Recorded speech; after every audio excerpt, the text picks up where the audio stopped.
नमस्कार। आइए बात करते हैं हम गुरु के गोचर काल की, जो कि 2 जून को अपनी उच्च की राशि में गोचर करेंगे, जो 31 अक्टूबर तक वो वहीं कर्क राशि में रहेंगे।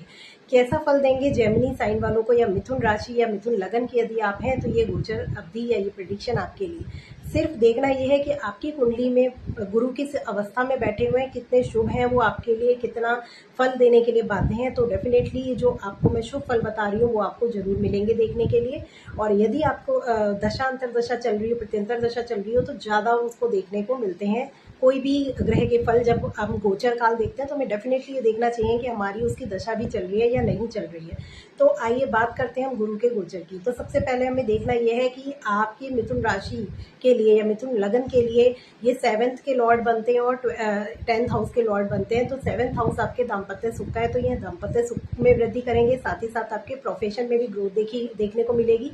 अब प्रोफेशन में जो ग्रोथ होगी वो आपकी वाणी की वजह से होगी, क्योंकि ये बैठे कहाँ है, आपके वाणी के भाव में बैठे हुए हैं। 2nd हाउस आपकी वाणी का होता है, कुटुंब का होता है, आपके धन संचय का होता है।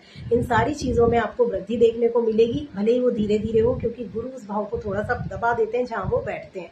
साथ ही साथ आपकी वाणी का जो प्रभाव होगा बहुत अच्छा होगा। उसी की वजह से आप किसी रिश्ते में सुधार कर सकते हैं और वाणी की वजह से आप रिश्तों में टकरार भी कर सकते हैं।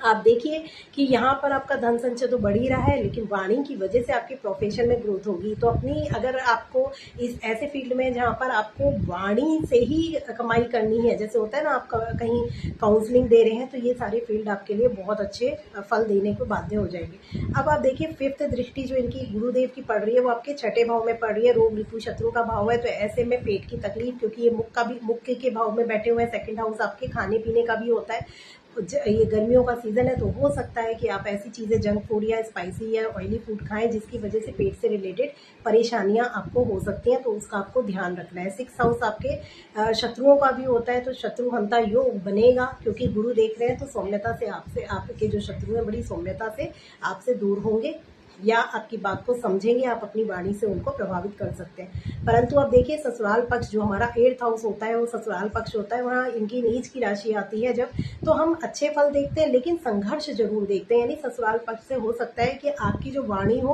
वो अच्छा बोलने की आप कोशिश करें, लेकिन संघर्ष आपको करने पड़ सकते हैं ससुराल पक्ष से। तो थोड़ा वाणी पर आपको कंट्रोल अपने करना है कि आपको किस तरीके से संबंध बना रही है। यहाँ से धन लाभ भी देखने को मिल सकता है ससुराल पक्ष से, तो वो चीज़ें सडन लॉस को भी दिखाता है, सडन गेन को भी दिखाता है। पर गुरु देख रहे हैं तो डेफिनेटली, हालांकि नीच की राशि आ रही है तो हम कह नहीं सकते कि लाभ देंगे कि लॉस देंगे। तो आपको अपनी वाणी का ध्यान रखना है, तो वरना प्रोफेशन के ग्रोथ तो बहुत अच्छे दिखाई दे रहे हैं। नमस्कार।